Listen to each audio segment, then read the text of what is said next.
सभी को सादर प्रणाम। आज की इस वीडियो में हम बताने वाले हैं कि श्री राम की वानर सेना में जो पराक्रमी वानर थे वे किस देवताओं के पुत्र थे। तो आइए वीडियो को शुरू करते हैं। तो दोस्तों, हम सभी ये जानते हैं कि लंका से माता सीता को वापस लाने के लिए श्री राम को रावण से युद्ध करना पड़ा था और उस युद्ध में वानर सेना ने श्री राम की मदद की थी। केवल युद्ध में ही नहीं बल्कि समुद्र को पार करने के लिए उस पर पत्थरों का सेतु भी वानरों ने ही निर्माण किया था, जो हजारों सालों से आज भी उनके पराक्रम की दास्तां बयां करता आ रहा है और रामेश्वर में आज भी हमें देखने को मिलता है। तो आइए इस वीडियो के जरिए जानते हैं कि कौन सा वानर किस देवता का पुत्र था।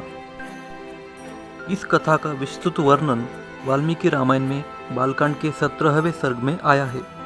जब भगवान विष्णु ने महाराज दशरथ की पत्नियों के गर्भ से जन्म ले लिया था, उसके बाद ब्रह्मा जी ने देवताओं को कहा कि भगवान विष्णु रावण का अंत करने के लिए जन्म ले चुके हैं, किंतु उनकी सहायता के लिए तुम लोग ऐसे पुत्रों की सृष्टि करो जो बलवान, इच्छानुसार रूप धारण करने वाले, माया जानने वाले, शूरवीर, वायु के समान वेगवान, नीतिज्ञ, बुद्धिमान, विष्णु तुल्य पराक्रमी, तरह तरह के उपायों को जानने वाले, दिव्य शरीर धारण करने वाले और सभी प्रकार की अस्त्र विद्या के गुणों से संपन्न हो। आगे ब्रह्मा जी कहते हैं कि मुख्य अप्सराओं, गंधर्वों की स्त्रियों, यक्ष और नागों की कन्याओं, ऋषों की स्त्रियों, विद्याधरियों तथा वानरियों के गर्भ से वानर रूप में अपने ही तुल्य पराक्रमी पुत्र उत्पन्न करो। तो यहाँ पे हमें ये पता चलता है कि वो सभी वानर अप्सरा, गंधर्वों की स्त्री, यक्ष, नाग कन्या आदि माताओं के गर्भ से उत्पन्न हुए थे। आगे ब्रह्मा जी देवताओं को बताते हैं, पूर्वमेव मया सृष्टो जाम्बवान् वृक्षपुंगवः जृंभमानस्य सहसा मम वक्त्राद जायत। मतलब मैंने पहले ही वृक्षराज जाम्बवान की सृष्टि कर रखी है।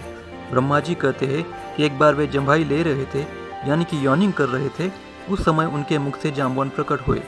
तो जाम्बवान ब्रह्मा जी के पुत्र थे, ये यहाँ पे क्लियर हुआ। उसके बाद देवताओं ने ब्रह्मा जी के कहने पर अनेकानेक पुत्र उत्पन्न किए। वानरेन्द्रम महेन्द्राभमिन्द्रो वाली नमात्मजम सुग्रीवम जनयामास तपनस्तपताम वरः। देवराज इंद्र ने वानरराज वाली को पुत्र रूप में उत्पन्न किया और भगवान सूर्य ने सुग्रीव को जन्म दिया। तो वाली इंद्र का पुत्र था और सुग्रीव सूर्य का पुत्र था। बृहस्पति ने तार नाम के वानर को उत्पन्न किया। उसके बाद कुबेर ने गंधमादन वानर को उत्पन्न किया। फिर भगवान विश्वकर्मा ने नल नामक वानर को जन्म दिया और नील नाम के वानर अग्निदेव के पुत्र थे।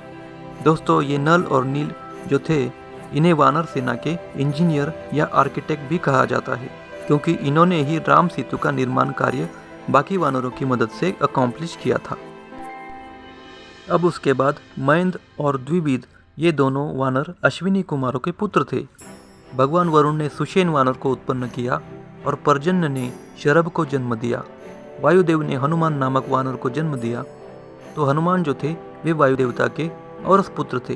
तो यहाँ पे 16 नंबर का श्लोक है, मारुतस्यौरथः श्रीमान हनुमान नाम वानरः वज्रसहननोपेतो वैनतेयसमो जवे।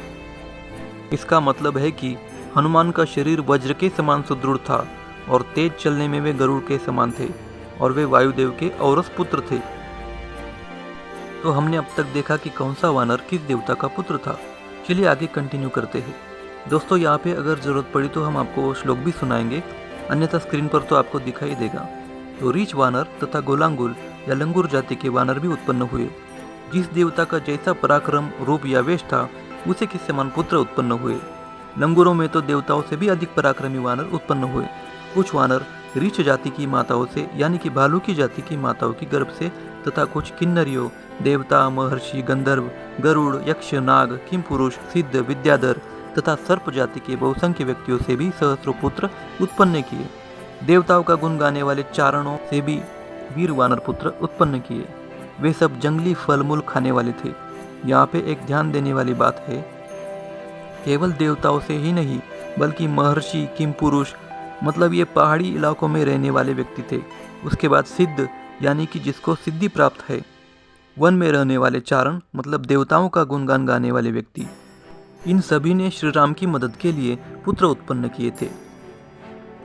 इससे यह अर्थ निकलता है कि जो व्यक्ति, चाहे वो देवता हो या मनुष्य, कुछ कलाओं या गुणों से संपन्न थे, जैसा कि महर्षि यानी कि ऋषि या फिर सिद्धगण, उन सभी से पुत्र उत्पन्न करके एक ऐसी सेना तैयार की थी जो कि अलग अलग शक्तियों से युक्त थी। आगे देखिए, मुख्य मुख्य अप्सराओं, विद्याधरियों, नागकन्याओं तथा गंधर्व पत्नियों के गर्भ से इच्छानुसार रूप बदलने वाले और सर्वत्र विचरण करने में समर्थ वानर पुत्र उत्पन्न हुए। वे बल में सिंह और व्याघ्र मतलब बाघ के समान थे। पत्थर की चट्टानों से प्रहार करते और पर्वत उठाकर लड़ते थे। आगे देखिए उनका विशेष गुण क्या था। वे सभी नख और दांतों से शस्त्रों का काम लेते थे। उनको सब प्रकार के अस्त्र शस्त्रों का ज्ञान था। वो पर्वत को भी हिला सकते थे और खड़े हुए वृक्षों को तोड़ डालने की शक्ति रखते थे। वे अपने वेग से समुद्र को भी क्षुब्ध कर सकते थे। उनमें पैरों से पृथ्वी को विदीर्ण कर डालने की शक्ति थी। वे महासागरों को भी लांघ सकते थे, जैसा कि हनुमान ने किया था। वे चाहे तो आकाश में घुस जाएं तथा वन में हाथी को भी बंदी बना लेते थे। वे आकाश में उड़ने वाले पक्षियों को अपने सिंहनाद से ही गिरा सकते थे। तैर्मेघ वृन्दाचलकुटसन्निभैर्महाबलैर्वानरयुथ प्रादिपैः बभूव भूर्मि शरीर रूपैः समावृता राम सहाय हेतुः। मतलब वे वानर युद्धपति मेघ समूह तथा पर्वत शिखर के समान विशाल थे। उनके शरीर और रूप भयंकर थे और वे भगवान श्री राम की सहायता के लिए प्रकट हुए थे। तो देखिए ईश्वर का नियोजन कैसा होता है। रावण को मारने के लिए भगवान राम के साथ साथ अन्य देवताओं ने भी अपने वानर रूपी पुत्र के रूप में अवतार लिया था। इस कथा से हमें ये पता चलता है कि किसी बड़े कार्य को या मिशन को पूरा करना हो तो भगवान अकेले ही अवतार नहीं लेंगे, बल्कि देवताओं की पूरी टीम भी प्रकट हो सकती है। इसमें एक बात गौर करने वाली है कि उस वानर सेना में केवल वानर नहीं थे, बल्कि महर्षि, गरुड़, नाग, सर्प और विशेष गुण संपन्न मनुष्यों के पुत्र भी थे।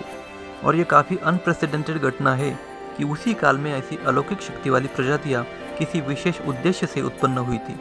ऐसा न तो पहले सुना है और न ही उसके बाद। और उस सेना की पराक्रम का जीता जागता सबूत रामेश्वर को लंका से जोड़ने वाला सेतु आज भी मौजूद है। आशा करते हैं कि यह जानकारी आपको अच्छी लगी होगी। अगर अब तक आपने हमारे चैनल को सब्सक्राइब नहीं किया है तो प्लीज़ सब्सक्राइब करें और बेल आइकन को दबाएं। धन्यवाद।